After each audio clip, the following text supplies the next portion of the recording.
Assalamualaikum warahmatullahi wabarakatuh. Apa kabar nih untuk seluruh siswa-siswi saya kelas 12? Semoga masih dalam keadaan sehat walafiat, kita masih belajar dari rumah.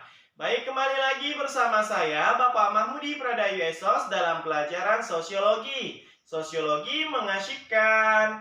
Nah, pada pertemuan minggu ini kita akan membahas mengenai gejala-gejala globalisasi di Indonesia. Nah, untuk itu saya harapkan kepada seluruh siswa-siswi saya agar dapat mengikuti video pembelajaran ini dari awal hingga akhir, supaya kalian dapat memahami materi ini secara sepenuhnya.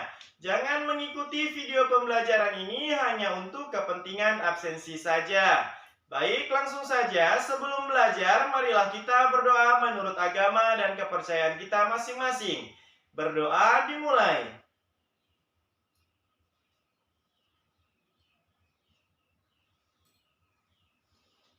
Amin. Langsung saja kita masuki ke dalam materi kita mengenai gejala-gejala globalisasi di Indonesia. Nah, semakin berkembangnya globalisasi di Indonesia, globalisasi mempengaruhi berbagai bidang yang ada di Indonesia. Antara lain yang pertama yaitu bidang ilmu pengetahuan dan teknologi.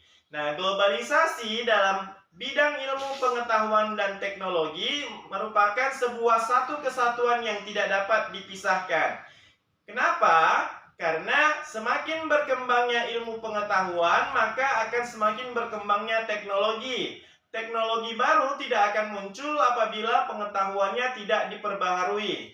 Namun sebaliknya, apabila pengetahuan ini sudah sangat diperbaharui, maka teknologi-teknologi pada zaman sekarang ini juga akan mudah diperbaharui. Yang mana teknologi pada sekarang ini, ya kan? Dibuktikan dengan banyaknya penemuan-penemuan dalam bidang teknologi guna memenuhi kebutuhan hidup manusia. Nah, contohnya apa saja dalam bidang ilmu pengetahuan dan teknologi yang dipengaruhi oleh globalisasi? Nah, yang pertama yaitu bidang telekomunikasi. Nah, pada zaman dahulu apabila seseorang ingin mengirimkan pesan, dia membutuhkan waktu yang lama agar pesannya sampai kepada seseorang yang diberikan pesan. Namun, pada saat sekarang ini, ketika dia ingin mengirimkan pesan, tidak membutuhkan waktu yang lama, hanya membutuhkan waktu beberapa detik saja, pesan dia sudah sampai. Nah, kemudian yang kedua, apabila seseorang ingin melakukan komunikasi tatap muka, dia tidak perlu berjumpa secara langsung. Nah, dia hanya membuka HP-nya dan dia bisa melakukan sebuah hal yang kita beri nama dengan video call. Nah, ini merupakan perkembangan dari teknologi pada zaman sekarang ini. Kemudian yang kedua yaitu bidang transportasi. Kita lihat semakin berkembangnya transportasi yang ada di Indonesia pada sekarang ini. Yang dulunya, kendaraan di Indonesia itu seperti bemo, bajai, sepeda ontel, dan sebagainya sekarang sudah berubah total. Bahkan sekarang transportasi yang ada di Indonesia semakin berkembang secara pesat. Nah, contohnya saja program presiden yaitu MRT. Nah, dia membuat sebuah kereta listrik antara jarak dari Jakarta ke Bandung supaya bisa dilakukan sebuah transportasi listrik yang membuat jarak tempuhnya menjadi lebih dekat dan lebih cepat. Nah, ini merupakan perkembangan dari bidang transportasi. Kemudian yang ketiga dari bidang pendidikan. Kalau seandainya dulu mereka hanya belajar dari buku menggunakan lampu sentir, ya kan? Nah, sekarang sudah belajar menggunakan alat-alat yang menunjang pendidikan dalam pembelajaran. Contohnya, zaman dulu nggak ada belajar menggunakan infocus. Nah, sekarang infocus sudah digunakan untuk proses belajar mengajar, memudahkan siswa untuk bisa melihat materi-materi yang diajarkan oleh gurunya. Nah, kemudian terakhir yaitu pemanfaatan sumber daya alam yang dapat diperbaharui. Nah, apa saja sumber daya alam yang dapat diperbaharui? Contohnya yaitu cahaya matahari, kemudian angin, kemudian air. Yang mana ini bisa digunakan sebagai Nah, memenuhi kebutuhan-kebutuhan pokok bagi manusia. Contohnya adalah PLN. Nah, listrik sekarang sudah merata di seluruh daerah di Indonesia. Sekarang jarang sekali daerah-daerah yang tidak memiliki listrik. Nah, listrik sudah berkembang.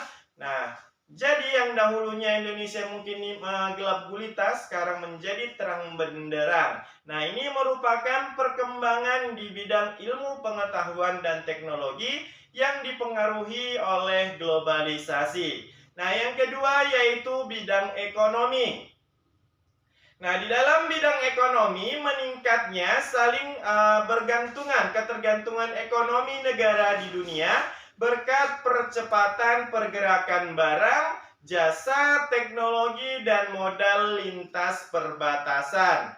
Nah, di dalam bidang ekonomi, globalisasi mempengaruhi di berbagai bidang. Yang pertama yaitu globalisasi produksi. Nah, apa yang dimaksud dengan globalisasi produksi?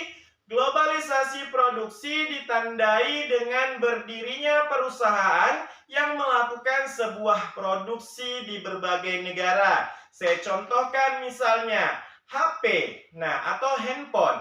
Nah, handphone merupakan media elektronik yang digunakan oleh hampir seluruh masyarakat di dunia. Nah, HP ini diciptakan di Cina, namun penyebarannya hampir ke seluruh dunia. Nah, inilah yang kita sebut dengan globalisasi produksi. Kemudian yang kedua yaitu globalisasi pembiayaan.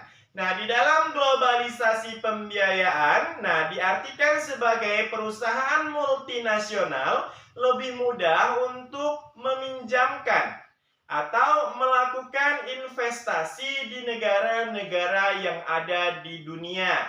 Kemudian yang ketiga yaitu globalisasi tenaga kerja. Nah, di dalam dunia kerja juga seseorang bisa mendapatkan sebuah pekerjaan bukan hanya di negara dia saja, melainkan bisa saling bertukar tenaga kerja sesuai dengan kebutuhan yang dibutuhkan.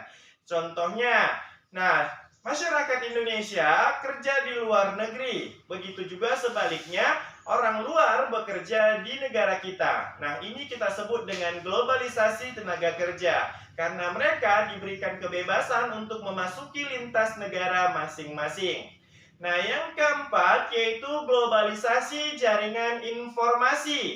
Nah, pada globalisasi jaringan informasi, dikatakan bahwasannya globalisasi sekarang membuka cakrawala seseorang. Dia bisa mendapatkan informasi di berbagai belahan dunia dalam waktu yang singkat. Nah, dengan menggunakan jaringan informasi juga seseorang bisa mengembangkan bisnisnya dengan cepat, sehingga bisa meningkatkan globalisasi dalam bidang ekonomi. Nah, yang kelima yaitu globalisasi perdagangan. Nah, di dalam globalisasi perdagangan juga menganggap bahwasannya globalisasi ini membuka pasar bebas pada dunia, yang mana seseorang itu bebas memasarkan dagangannya dari daerah satu ke daerah lainnya, dari negara satu ke negara lainnya. Yang penting dia memiliki strategi untuk bisa bertahan pada proses globalisasi, sehingga dia dapat mendapatkan keuntungan yang besar apabila ia mampu bertahan pada globalisasi. Nah, yang terakhir itu merupakan 5 bidang globalisasi pada bidang ekonomi. Yang ketiga yaitu bidang politik. Nah, di dalam bidang politik saya contohkan ialah proses demokrasi yang ada di Indonesia. Sebelum adanya Orde Baru, di Indonesia pemilihan kepala negara, pemilihan Dewan Perwakilan Rakyat dan lain sebagainya melalui penunjukan. Nah, karena munculnya beberapa aspek di bidang globalisasi mengenai politik, membuat seseorang menjadi belajar dan saling mengikuti dan mencontoh hal-hal yang baik dari negara luar berkenaan dengan yang namanya politik. Nah, sehingga pada Orde Baru, untuk pemilihan presiden, pemilihan Dewan Perwakilan Rakyat, kemudian Dewan Perwakilan Daerah juga, Nah, menggunakan sistem voting atau menggunakan sistem dipilih oleh rakyat, kemudian dari rakyat untuk rakyat dan dikembalikan lagi untuk rakyatnya. Nah, itu merupakan globalisasi dalam bidang politik. Nah, yang keempat yaitu globalisasi dalam bidang budaya. Nah, globalisasi dalam bidang budaya telah meningkatkan kontak lintas kebudayaan. Nah, kemudian di dalam peningkatan ini terjadi yang namanya interaksi kultural melalui perkembangan media massa, terutama TV, film, musik, dan transmisi berita di internasional. Nah, saya contohkan, Nah, perkembangan budaya melalui musik yang lagi tren saat sekarang ini yaitu Wonderland Indonesia, yang mana ada seseorang menciptakan sebuah kreasi baru dengan menggabungkan lagu-lagu di setiap daerah yang ada di Indonesia untuk diperkenalkan luar, yang dinyanyikan oleh Novia Bahmid. Nah, itu merupakan penyebaran budaya melalui musik. Nah, ini bisa melakukan yang namanya globalisasi terhadap negara, yaitu memperkenalkan budaya-budaya Indonesia kepada dunia luar. Nah, yang terakhir yaitu di bidang agama. Nah, globalisasi pada bidang agama, globalisasi ini telah terfokus kepada aplikasi ajaran-ajaran agama dalam konteks kekinian tanpa melanggar atau menabrak akidah-akidah dalam agama tersebut.